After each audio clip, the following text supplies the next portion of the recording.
Well, good morning and Merry Christmas Eve to all of my followers out there. Wanted to drop you a quick line at the end of this year because I promised you that I would. And I also said that I would want to deliver some updates about kind of how my year has ended. And man, have I got some stories for you. So, two big things happened to me within the past couple weeks. On December 13th, I received a notification from the Missouri Higher Education Learning Association that a debt that I started to accrue when I was 18 years old, so over 20 years ago now, I know, it's gone. And the debt had risen to $140,000. Now, for those of you that have been my students, you know that whenever I got to address the entire senior class, or if you've ever been in a senior conference with me, you know one of the questions that I love to ask for shock value is to look at my kiddo and say, hey, what would you do if I gave you $150,000 right now? They're like looking around like, how can a public education person, yeah, I don't have that money, quit looking for it. No, literally, it's a hypothetical question. What would you do? And there were, I don't know, I'd buy a house, I'd buy a really cool car. Some people said they would save it for the future, which was awesome. And I said, those are all fantastic ideas. You're absolutely right. You know what I would do? They're like, no. I said, I'd pay off my college loan debt. Silence, usually. Some people are like, oh my God, really? Yes. So here's kind of the brief story. When I was 18, I didn't really have a desire to either go to college or work. I didn't know which one I wanted to do. But through conversation with my dad, I decided to go to IU. And ever since then, I started taking college loans out in my name so that I could go to attend college, because we didn't have an absorbent amount of money for me to go to college. But my father did make me a deal, and I am very, very grateful for him about this. He said, if you graduate, I commit to paying half of what it is that you owe for college. And I don't think he realized that I was going to get my master's when he made that promise. So I had to reconfirm with him later on. But sure enough, it was true. And so for the last 20 years, my dad and I have been splitting the cost of close to $150,000 in college loan debt. And it originally started with just $112,000, and the interest grew and grew and grew, which is also why I tell kiddos, if you can avoid college loans at all cost to go to college, do it. But if you can't, it's okay. Have a plan to pay it off. And I told people my plan. Well, guess what? On December 13th, they finally, it took them 3 months, but they finally calculated that I have made 121 of 120 required payments while working in the public service field. So they took $140,000 that I've been paying on for 2 decades and erased it. That's big news number one. So this is part of a fulfillment of a promise to all my kiddos that are out there. I told you, when I finally got my college loans forgiven, I would let you know, and I would tell you, hey, the plan worked. There is hope. So if you got to go to college just on your dime, and you got the ability to do so, sometimes you'll have help. Sometimes you can do it just completely all on you. And I was thankful that I was given the opportunity to pay off a little more of the debt, just a little bit more than my dad did. When I sold my house, I was able to gift him the other half of what he wanted to pay me for the private loans that were out. So, all said and done, we're good. So that's story one. Moving on. The second. Today is December 24th of 2023. It is the end of this year. And you should know something private about me. My youngest brother, David, and I, for the last probably 4 to 6 months, he's all the way out on the other side of the country. He's on the East Coast.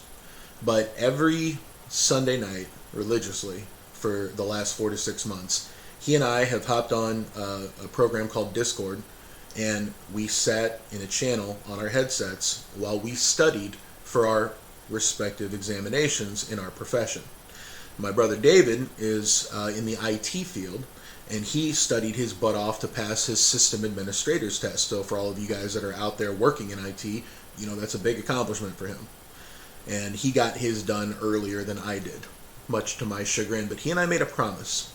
We made a promise, and it was closer to my birthday. It was in, you know, towards the middle of the year, that we would take and pass our respective examinations for our profession by the end of this year.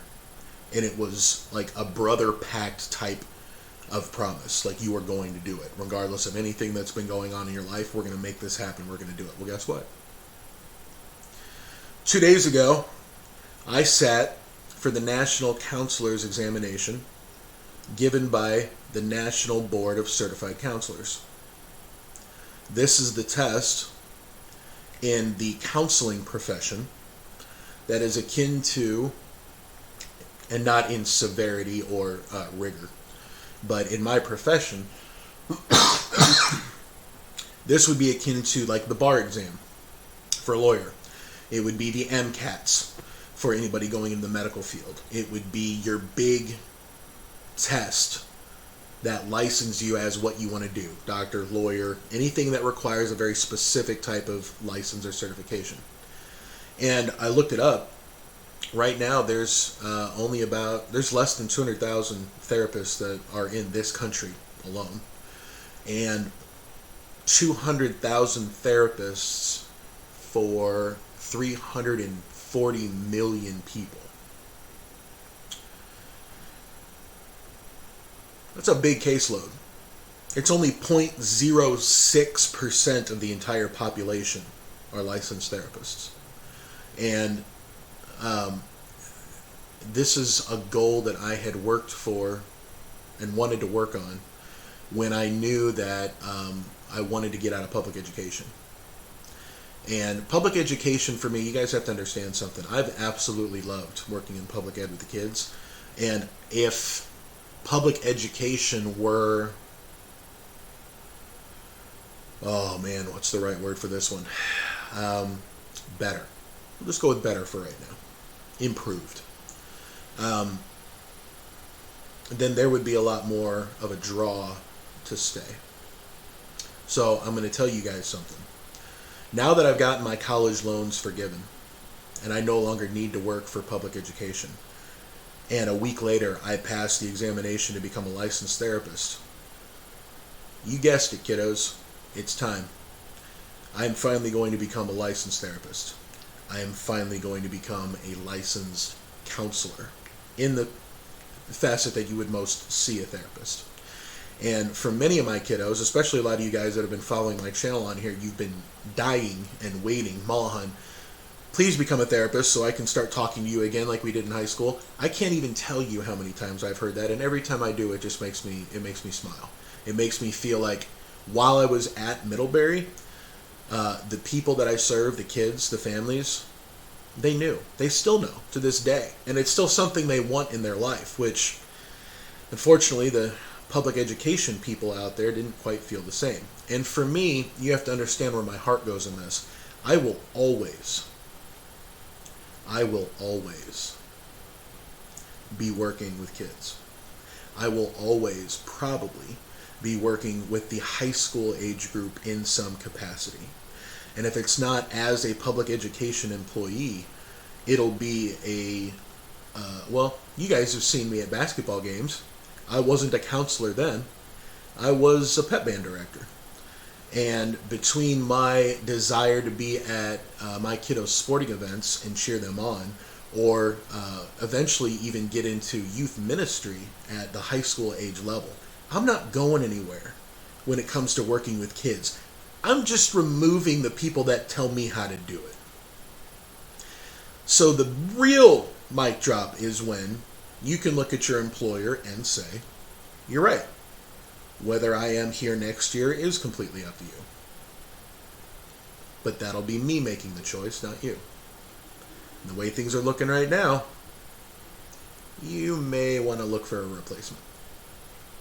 And I put that little 15-second snippet on TikTok the other day, and it was well received. Apparently, a lot of you out there are experiencing a new term, or it's called like quiet quitting and stuff like that. But you're at a place in your work that you just no longer feel appreciated. And not only do you no longer feel appreciated, you feel like those who are supposed to be professionally developing you are incompetent or lazy or just, they don't care. One of the three. So I'm going to take the weight off of everybody else's expectations that are not my kids or not my kids' families, and I'm just going to remove it because I don't care anymore about what you guys have to say. I care about what my kids have to say. I care about what the families have said ever since I started this journey.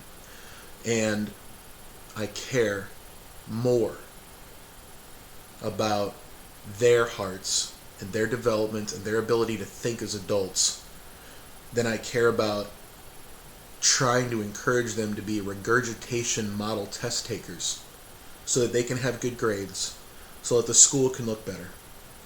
I'm done with all that. I'm over it. Now, some of you guys are asking, Molohon, you're currently working for a public education school, right? Yes, I am. And like I said, when I was hired at that school, I will never do a mic drop about anybody that currently employs me because it's unethical. So I'm not going to. If you guys are asking what my future will be with Hazelwood, well, I have said this to my boss. I have said this to my boss's boss, and I've said this to the people that work around me. If there is corruption in this school district, it will find me. And when it does, I'll be making a decision on whether or not I choose to stay in the school district. So, put a pin in that one for now, because I'll tell you honestly from my heart, if where I'm working at right now is what I want to be doing, I don't care if it's public ed, private ed, independent practice, I don't care. If that's where I'm led to go, if that's where Jesus says this is where you go because these kids need you for right now, this is it, I'm gone. And I'm there. I left Indianapolis to go up to Fort Wayne. I didn't know anybody for my first 2 years. And I left Fort Wayne to go out to Middlebury, and I had never been that north of Indiana in my entire life. I have no problem going where I'm needed. It's just now I'm choosing to go where I'm needed and wanted. And that's a huge flex, kids. And yeah, it took me until I was 40 to do it. But I'm telling you, it's the same thing I said to you guys while you were in high school. If you keep working for what it is that you want, even when the world is going to keep pounding on you, when you're an all-star, and the people that are working with you or above you or are down here, and they can't bring themselves up to your level. They just can't be as awesome as you are because you're an all-star. They don't respect you from up there. A lot of the time they try to bring you down to their level so that you don't seem as awesome. And if I had to put that's kind of a parentheses around most of my experience working with the counseling team at Middlebury High School, or Northridge High School. So, the first half of this message was me fulfilling a promise to you guys to let you know some big announcements by the end of the year. I am debt-free, and I am now eligible to be a licensed therapist with my own individual practice. Here's another promise that I'm going to make you. For everybody that watches my mic drop, all of my kids that have graduated, all the families, everybody that's been pouring love into me for, the past couple years as I've gone through this. If you need a therapist or a counselor, I would love to open my doors to you first. And I know full well, being still an active member of a lot of my kids' lives through social media and other forms of conversation, it's not a pretty world out there right now, especially for the 20-year-old age groups. And I know this because that brother that I talked to you about earlier, David, he's 24. He's soon to be 25 in a month. I have an inside man on how hard it is to be 20 right now. And it breaks my heart for a lot of you kids. So I'm I am committing still. One way or another, I'm still going to be doing what I'm doing. And I thought, God, you know what? If I can do therapy individually and I get, all the money I need to pay my bills, I've never wanted more than that. I've never needed more than that. I'll probably turn right around with the extra time that I have because I won't have to work as much, and I'll probably volunteer. I'll probably be an advocate for the public education profession, for my kids, for anything. All the stuff that you saw me do to go after Middlebury Community Schools corruption, this frees me up to do more of that. And I'm telling you guys, the public education system right now is broken. Hard. And when I choose to be done with public ed, and whenever that is, if that's this year, if that's 10 years from now, wherever I'm led, there's going to be a portion of the rest of my life that's going to be spent trying to make public education better. And as of right now, my experience I'll tell you this, public education hurts a lot of the professionals that go into education right now. And I know that because I have had innumerable amount of people cry on my shoulder to tell me how bad it is working for the people in public education that they work for, how they're treated, how they're respected, how they're not. God forbid another John Homan happens where things are so disrespected that they take themselves while they're doing the workday at the middle school parking lot. Come on now. I want that to stop. I'm going to fight to have it stop. And we'll see what that looks like as the year goes on. So, part of message number 1, Molohon successes. If you were to ask me how I'm doing right now, I'm on cloud 9. I can't be stopped. Because I'm doing what's right. And righteousness is a lost cause right now in the world because we went into survival mode. And COVID did it, and the governments of the world all put us into a place where we need to be focus on ourselves and nothing else. We've lost community. We've lost, looking out for the little guy and pouring into your neighbor and stuff like that. We've all been focused on self. And out of self-preservation, obviously that makes sense. But guess what? We still need to be a community. We still need to help each other. We still need to be open to growth and becoming different than we are right now that's part of the human experience. So, I say this on Christmas Eve just to give you guys my end of year. Transitioning on, you have to know something about me if you don't know already.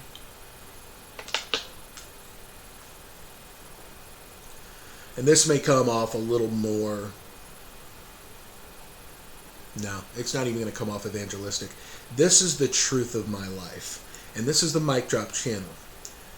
As always, it's my truth. If you don't like it, you don't have to keep listening. But this is how I've gotten through the past couple years. Around this time of year, we celebrate the birth of the greatest counselor ever to have walked the earth. A man who cared more about children than any other man that existed at the time on the planet. And those are only a few aspects of what goes into the man who was Jesus Christ. And I'm going to tell you something from my own personal experience. So if I lose you at this point, it's okay. There's a point for this part of the message. Religion, like public education, can become very corrupt. I believe any organization that becomes too big can become corrupt. Big med, big government, big education, big church, everywhere. But Jesus Christ isn't about a church. Jesus Christ is about being redeemed, being saved from a life that was going to lead you into some pretty dark places. And whether you believe or not is completely fine with me. This isn't a message to try to, encourage you guys to become Christian or anything like that at all. This is my truth. I follow Jesus Christ every day for as hard as I possibly can. Some days I'm better than I'm not. But this was a guy who came down, looked at every big corporate establishment of the time, and completely disregarded it and said, you guys have got it wrong. You need to flip this thing upside down. You see these kids here? These are the greatest in the kingdom of heaven. Not the superintendent of the school, not the president of the United States, not the most money-having person on the blue marble that we call our home. None of that. He pulled over about a 10-year-old kid. This is the greatest in the kingdom of heaven. If you've ever wondered why I choose to work with kids more than adults, yes, part is because I just refuse to grow up. I'll grow wise, but I'll never grow up. But more than anything else, in the truth of my heart, it's because I believe I'm serving the greatest, most loved population by someone who loves me in ways that I will never deserve. And tomorrow is the date that we've chosen to celebrate his birth. And I'm telling you guys, religion can get it wrong. But Jesus is infallible. He's never wrong. And in my life, he never has been wrong. And I didn't find that out at church. I found that out through opening my heart up to something a lot bigger than myself and listening. And wherever you are on that journey in your own life spiritually, go for it. You know what? I'm supportive of everything. I love you unconditionally. If you breathe, I love you. You think that's my message? No. I got that from Jesus Christ of Nazareth, who didn't care about social standing, who didn't care about power structure at the time, who didn't care about anything else other than delivering a message of hope, salvation, freedom. And when he witnessed people that were besmirching his name or his father's name, guess what? Jesus got angry. And I know some of you guys are like, what? Jesus got angry? Yeah, dude! He walked into a synagogue and saw a bunch of people who were supposedly in his father's church selling like chickens and doing like under the table deals with gold and stuff like that. And he got angry. Jesus went in and started flipping tables. Okay? This is the Prince of Peace. Okay? If he can feel that righteous indignation for somebody taking a beautiful establishment like the church and corrupting it into something that it's not, if he can get angry at that, you're darn sure I can too. And I'm about to make an analogy that some people are going to be uncomfortable with, but that's okay. Public education and organized religion have the same capacity to become corrupt based on how big they get and the people that work for them. Nothing is immune. But hear me when I tell you this. Even though public education is broken, and even though religion of this world is broken, there are still fantastic, awesome, beautifully hearted people working in these professions every single day for your kids. And I'm friends with a lot of them.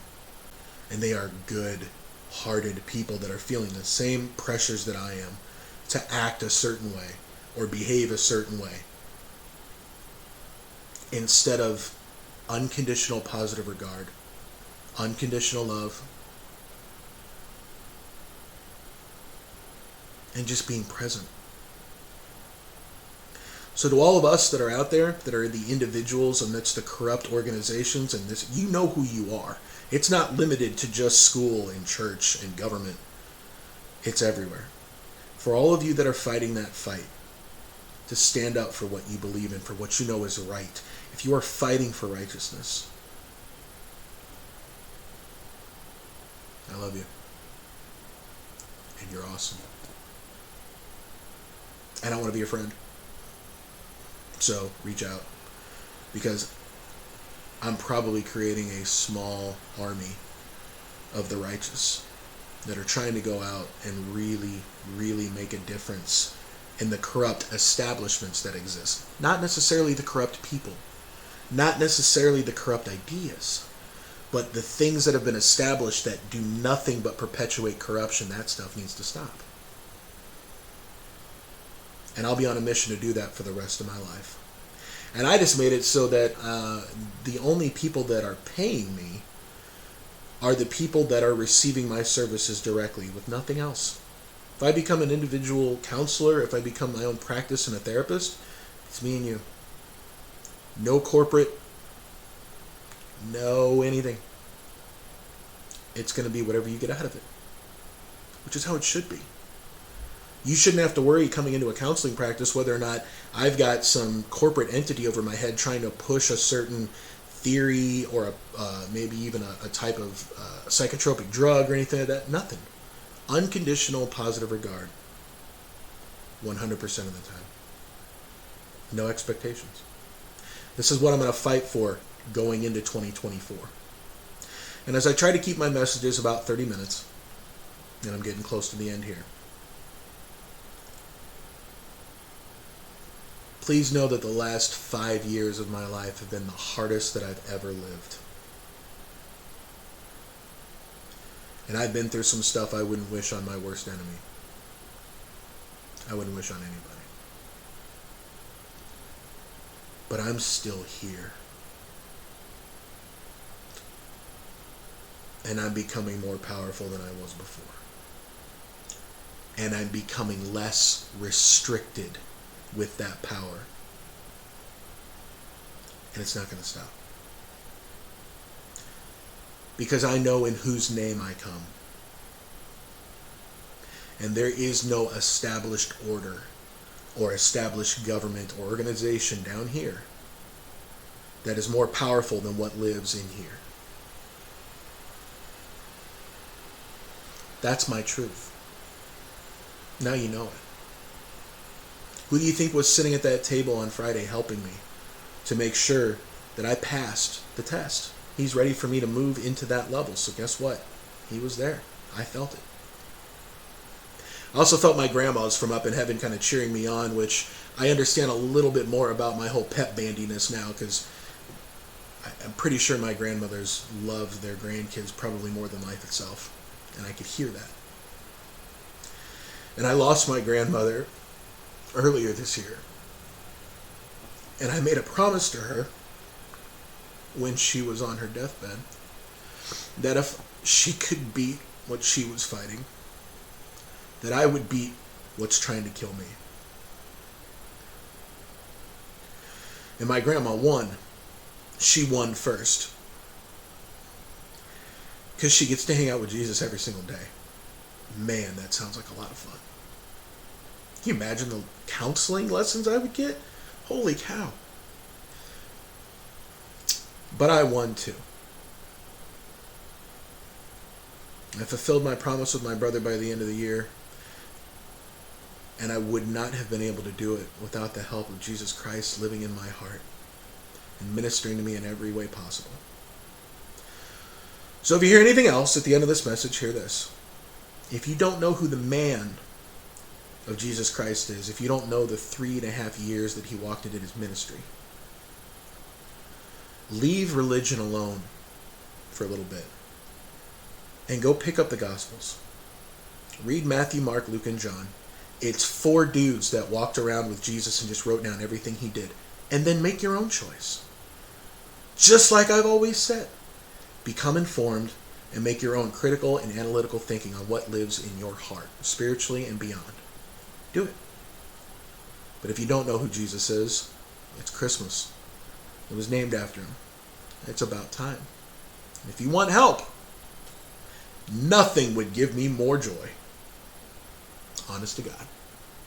So this is your host, Mike from the Mic Drop, wishing you a very, very Merry Christmas and every single holiday that all of the diaspora of the world celebrates during this time. and we out.